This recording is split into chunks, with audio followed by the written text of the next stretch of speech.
அரசு பள்ளி என்பது அரசாங்கத்தால் நிர்வகிக்கப்படும் மற்றும் நிதி வழங்கப்படும் ஒரு பள்ளியாகும். இது பொதுவான கட்டணம் எதுவுமின்றி மாணவர்களின் எண்ணிக்கை அதிகமாக இருக்கும். இதனை கடந்துதான் தனியார் பள்ளிகளில் மாணவர்கள் பயில்கின்றனர். ஆனால் தற்பொழுது இந்த நிலை மாறி வருகிறது. உத்தரப்பிரதேச மாநிலத்தில்தான் அரசு பள்ளிகள் அதிகம் உள்ளன. அதற்கடுத்ததாக மத்திய பிரதேசம், ராஜஸ்தான், பீகார் ஆகிய மாநிலங்கள் அடுத்தடுத்து உள்ளன.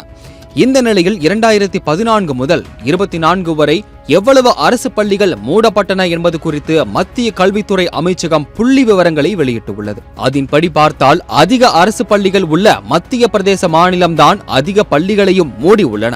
அதாவது 2014 ஆண்டு முதல் 2024 ஆண்டு வரையிலான காலகட்டத்தில் சுமார் 29,410 அரசு பள்ளிகள் மூடப்பட்டுள்ளன என்பது தெரிய வந்துள்ளது. இதனைத் தொடர்ந்து அடுத்ததாக உத்தரப்பிரதேச மாநிலத்தில் 25,126 பள்ளிகளும், ஒடிசாவில் 10,026 பள்ளிகளும், அசாம் மாநிலத்தில் 7,919 பள்ளிகளும், ஜார்க்கண்டில் 5,527 பள்ளிகளும், ஜம்மு காஷ்மீரில் 5,089 பள்ளிகளும், பீகாரில் 3,829 பள்ளிகளும், மகாராஷ்டிராவில் 2,560 பள்ளிகளும், ஆந்திராவில் 1,664 பள்ளிகளும், உத்தராகண்டில் 1,552 பள்ளிகளும், பஞ்சாபில் 1,530 பள்ளிகளும் மூடப்பட்டு உள்ளன என்ற தகவலும் வெளியாகியுள்ளது. சரி, இந்த பட்டியலில் தமிழ்நாடு இருக்கிறதா என்றுதானே நீங்க யோசிக்கிறீங்க.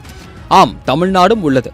2014 முதல் 24 வரையில் 239 பள்ளிகள் மூடப்பட்டிருப்பதாக இதில் தெரிவிக்கப்பட்டுள்ளது.